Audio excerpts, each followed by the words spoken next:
elevated mortality ratios. That's really pretty, is a lot more people died, particularly of respiratory diseases, and it seems to affect the Native women more. So that's kind of scary. They also found elevated rates of nasal, trachea, bronchus, and lung cancers, and diseases of the nervous system and eyes. This last one in 1994, a 16-year-old worker who had been in good health was exposed to 10 minutes of hydrogen sulfide at 70 parts per million. That level, it kind of cuts your ability to breathe, so you don't, to smell it. You don't know you're smelling it anymore. And he died of it, just of breathing it for 10 minutes. PGV's permit itself says that at its fence line, which is basically my backyard, it can get 1,200 parts per million. So we're talking about a deadly industry. There's been times when I've been on my couch for 4 days and I couldn't get up. And people that have in the industry that have come over later have said, you don't know how close to death you really are. I don't want anybody to have to experience this.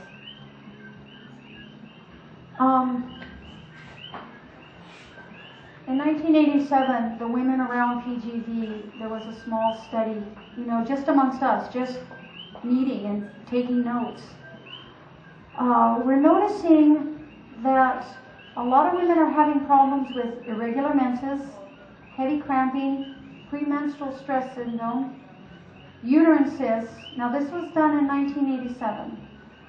Sore ovaries, liver tumors, enlarged uterus, and lumps and bumps on the lymph nodes.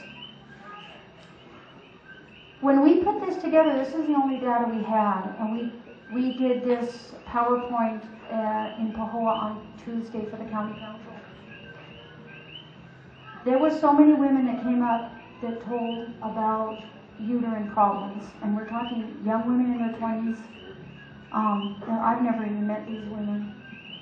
And my next door neighbor just had surgery for the same thing.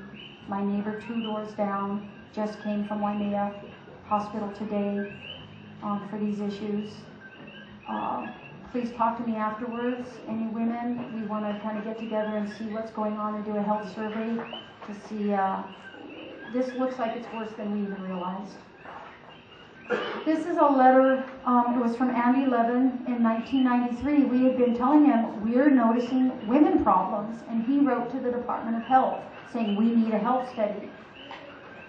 And basically Jack Lewin had said, well, we don't know where we're going to get the money to do a study, but he mentions that once such an analysis done, if we can find an unusual cluster of gynecological events that can be documented, we can approach the CDC for their expertise and resources for a field study.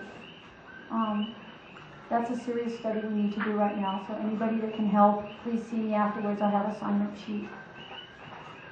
Everybody, men's got to be included in a health study, but me personally, that's what I'd like to focus on.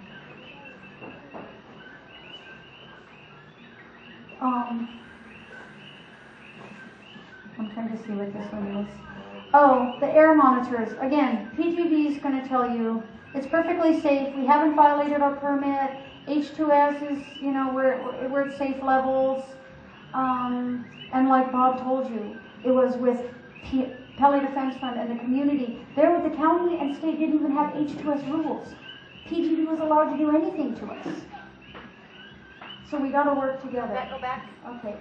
Oops. Back. One more. Oops. There you go. Okay, I'm 5 feet tall. This is an air monitor, a PGV air monitor that is behind our house. Now, I'm standing right against that fence line. And the EPA has told PGV they need to move their intake valves at breathing level, which is 6 feet tall. Obviously, that intake valve is over 10 feet tall. All the monitors are up on hills. The Department of Health monitors and the PGV monitors. They do not want to catch the H2S. by any means at all. We had one H2S monitor that the Department of Health had in our neighborhood that wasn't on a hill, and it was near the production wells in our neighborhood, and the Department of Health took it out in 2011. In the same year, PG&E put in a second power plant in that they didn't tell anybody about right now. So I think something's a little fishy here. And I'm going to pass it over to Bob now. Thank you, everybody.